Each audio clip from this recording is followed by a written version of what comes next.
এই যুগের জন্য প্রযোজ্য, যেটা আমার ইস্তেহার, আমি ভুল হতে পারি, সঠিক হতে পারি, ভুল হলে আমার পক্ষ থেকে সঠিক হলাম না, সেটা হচ্ছে শেষ জামানার মানুষ যারা আছে আমরা, নবী সাল্লাল্লাহু আলাইহি ওয়াসাল্লামের উম্মত সবাই শেষ জামানার মানুষ, যেখানে শেষ জামানার আলামতগুলো স্পষ্ট। এটা নিয়ে আমি এখন লেকচার দিতে যাচ্ছি না, আমি অনেক কথা বলেছি এগুলো নিয়ে। শেষ জামানার আলামত যেগুলো স্পষ্ট আলামত, যারা আমরা শেষ জামানায় বাস করছি তাদের জন্যে ক্ষতি সবচেয়ে বেশি অপেক্ষা করছে। কীরকম? আমাদের চতুর্দিকে ফিতনা, আপনার ধর্মের মধ্যে ফিতনা, পরিবারে ফিতনা, অর্থনীতিতে ফিতনা, আপনার বিশ্বে ফিতনা, সমাজে ফিতনা, ফিতনা ফিতনা, চতুর্দিকে ফিতনা। আপনি দেখবেন, চোখ কান ফোরানোকে দেখেন, চতুর্দিকে ফিতনা। তো শেষ জামানার মানুষ আমরা যারা আছি এদের জন্য সবচেয়ে বেশি সতর্ক থাকতে হবে। বলে আসলে সময়ের পছন্দ এটা বলে আল্লাহ বলতে চাচ্ছেন, নিশ্চয়ই মানুষ অবশ্যই ক্ষতির মধ্যে আছে। দেখো তাকিদ আছে, ইন্নাও আছে, লাফিও আছে। তো নিশ্চয়ই মানুষ অবশ্যই ক্ষতির মধ্যে, বা নিশ্চয়ই মানুষ ক্ষতিগ্রস্ত। মানুষ কিভাবে ক্ষতিগ্রস্ত আপনার জন্য আমি সহজ করে দিচ্ছি। মানুষ দুইভাবে ক্ষতির মধ্যে আছে। কয়ভাবে? দুইভাবে। এক, ইহকালে মানুষ ক্ষতির মধ্যে আছে, আর দুই, পরকালে মানুষ ক্ষতির মধ্যে আছে। ইহকালে কেমন ক্ষতির মধ্যে আছে? একটা আয়াত শোনেন, সূরা রুমের মধ্যে আল্লাহ পাক বলেছেন, যাহারাল ফাসাদু ফিল বাররি ওয়াল বাহরি বিমা কাসাবাত আইদিন নাস। জলে এবং স্থলে যত বিপর্যয় ছড়িয়ে পড়েছে এগুলো মানুষের হাতের কামাই। এগুলো কি? মানুষের। আল্লাহ পাক বলছেন, জলে এবং স্থলে যত বিপর্যয় ছড়িয়ে পড়েছে এগুলো মানুষের হাতের কামাই। পরিবেশকে দূষিত করেছে কারা? জিনজাতি না বাঘ ভাল্লুক? বলেন। ওই যে মেরু অঞ্চলের বরফ যে গলে যাচ্ছে, এবং এই যে সমুদ্র উচ্চতা বাড়ছে, আস্তে আস্তে বলা হচ্ছে বাংলাদেশের মতো নিম্ন যে দেশগুলো আছে এটার বড় অংশ ডুবেও যেতে পারে। আল্লাহ তাআলা এটার জন্য কে দায়ী?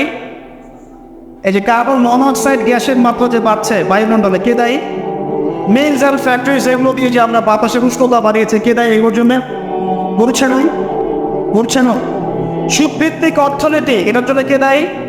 যার কারণে গরিবরা গরিব হচ্ছে, অন্য ধনী হচ্ছে, কে দায়ী? জিনজাতি। পরিবারে যে ফাসাদ করে, যে পরকীয়া, আপনার বেশি বেশি জেনা, ব্যভিচার, যুব সমাজের সমস্যা, যে মাদক, এই যে টিকটক, এই যে পাবজি, এই যে আপনার ছিনতাই, কিশোর গ্যাং, এগুলোর জন্য কারা দেয়? জিনজাতি না গরু ছাগল?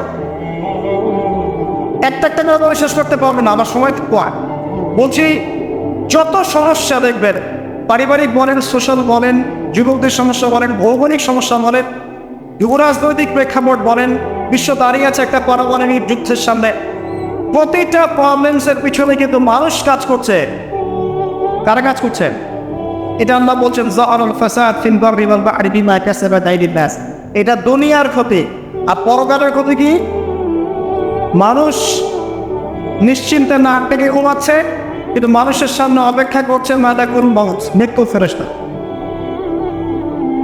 ভাই, আমরা সবাই মারা যাব, এই কথাটা কি আপনারা বিশ্বাস করেন? এই কথা যে বিশ্বাস করে যে পৃথিবীতে সে চিরস্থায়ী নয়, চিরদিন থাকতে আসে নাই, সে কি পৃথিবীতে উদ্ধত আচরণ করতে পারে? পাপ করলে তো সে তওবা করে ফিরে আসবে, তাই না কি? এখন মানুষের চলাফেরা দেখলে কি মনে হয় যে মানুষ মারা যাবে কখন?